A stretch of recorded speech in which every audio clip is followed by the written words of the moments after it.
actually is you scored against Portsmouth. Southampton's it's our arch rival, and that derby that is so fierce. It's probably one of the most fierce rivalries in the whole of the British Isles. You scored in it, and you go down in the history books yet again for scoring a goal against our rivals. That was a special moment. I could say that it's biggest rivalry in the world, probably,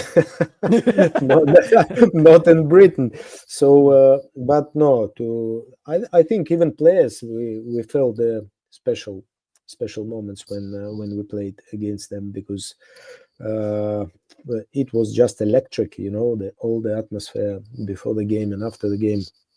And with me, it was special also because I came back after the long time. Yeah. After the many operations and very difficult depression time when I spent sidelined, and it was special for me to come back and score that goal.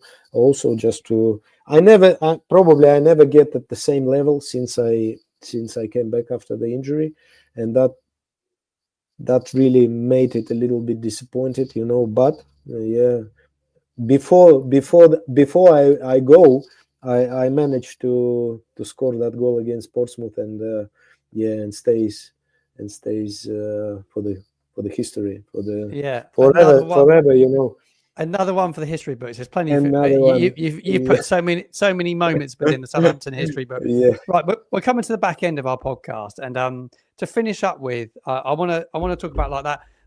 I've got some fans' messages. I've put a tweet out to say that I was going to meet you, and I wanted to get you a few messages and a couple of questions as well. And there's some. I've been overwhelmed. With what people sent. So I've just pulled out the best ones. Lushy sent me a message and said he was my favourite cult player growing up. Will you tell him how much I loved him and valued him here in Saints? I thought it was a really, really nice message. I've had another one from Liam Smith, who's gone on to say, what did he think about being called the Latvian Michael Owen? Did that add any pressure? Were you aware of it at the time? No, of course I'm aware, because I even know the person who said to the journalist, it was my agent, and he just too easy. Somebody asked him, what's the Marian like? And he was describing it easy, because he felt, that we build the same with Owen, similar style, quick players, short, with the passion of scoring goals, going through the middle, through the players, so the defenders dribble them. So, I mean, listen, it's nothing wrong for me being compared to Michael Owen, to the amazing player, to the English legend, and the top player. So why do I have to worry about that? They didn't compare me with I don't know, with some bad player. Yeah, you're in very, very good company. Yeah. So it's okay for me. I think you may have answered the next question, but I'll put it out there anyway. Paul Kitcher wrote to me. He said, "Which manager was technically the best while you were at Saints?" I think you've pretty much covered that in the podcast already. Pretty much. I think it was a Glenn Hoddle. Yeah. Gary Tuck, he's messaged me. He said, I wanted to talk about my favourite memory was that win versus Everton to stay in the Premier League. He spoke to me about that. We spoke about what a wonderful moment that was as well. I've had another one, but it hasn't got a name on it. It just says to me, would Marian ever consider returning to Southampton in some capacity in a coaching or leadership role in the future? Good question. Difficult to say. Even you never know if it would. Exactly. If I be me, if that be me, then I would say, if I could influence that, then I would say yes, definitely. Because when I came back last year, I just felt that I need to come more often, And I was once, I have to tell you, a few years ago, maybe more than a few years ago, 5 years ago, I was at the interview in Southampton for the under 21 job, but it didn't happen. unfortunately, that time. So you never know. You never know, You do never you? know. If I gonna get the invitation, I 100% sure that I will be very happy to receive that kind of invitation for the job interview or whatever, and I will, if I would have opportunity to come ever, I will be very happy. Yeah. A little question from me actually. What's that transition like from finishing playing professional football in front of thousands of fans week in, week out, to then not have nothing, but to just stop? It must be really difficult, that transition. It is difficult, yeah. It's not easy, and first year was quite depressing, I would say, after the career.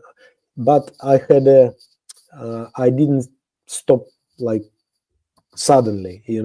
I came from Southampton to Cyprus, where it was less fans, it was less interest, it was less pressure, it was less journalists and stuff.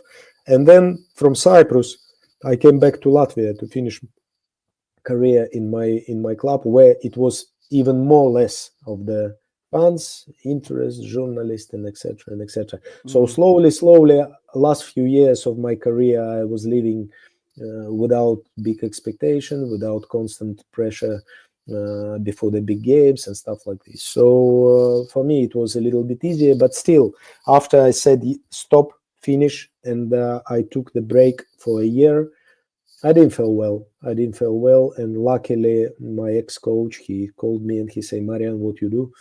I say nothing. And he told me, "I want to invite you to be my assistant for the next year. So go and do your B license badge." And I went studying, and I become the assistant coach in my old club, and then I become the head coach. So everything went quite quick also. And do you enjoy coaching, Marian? Yeah, big time, enjoying it. Yeah, no, it's brilliant. And you've got so much to offer because of the career you've had as well, and to be able to pass that on it's quite invaluable, really. Well, I think it's always other people judge better. I think yes. I think I had my own style, and but it's also something which should happen in your life. It will happen. It's something which shouldn't happen. It's never gonna happen. You never know. I enjoyed it, but I was very emotional. It was difficult for me to deal with my emotions, and I had to learn when I was young. A younger coach, I would say, because very, very early I became the coach of the national team, and that was a big pressure, and that was a big task, massive, and even in a small country, it was very, very big. So I handled it well, I think. In 4 years, I managed to lead the country, but then at some point, I needed a new challenge. I needed new opportunities, So I had to resign. I did myself. Nobody asked me or dismissed me or forced me to do it.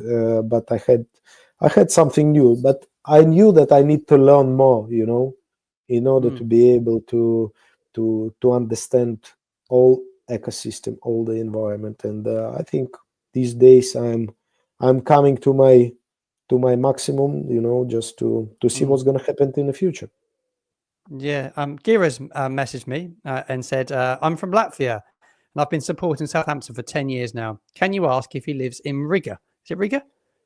Yeah, I'm living in Riga, actually. Yeah. At the moment, -2, it's a bit cold. Is it? Wow.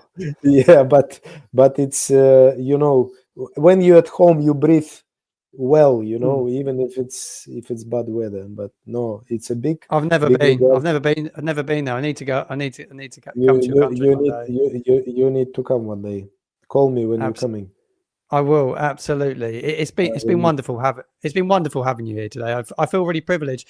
I do a lot of interviews and I do a lot of shows, and I don't often get nervous. And today's the first time I've felt really, really nervous about doing a podcast. So yeah, it's been my privilege. I cannot thank you enough for your time, and anytime you're in Southampton, love to meet you, love to see you. So yeah, thank you, Marian. Thank you very much, Martin. Thank you very much. Fantastic experience. And listen, it's always for me. It's always will be. It's always great to talk about the best memories of my life and about my teammates, about the memories which I had, about my goals, because yeah, this is something which I put positive emotions from.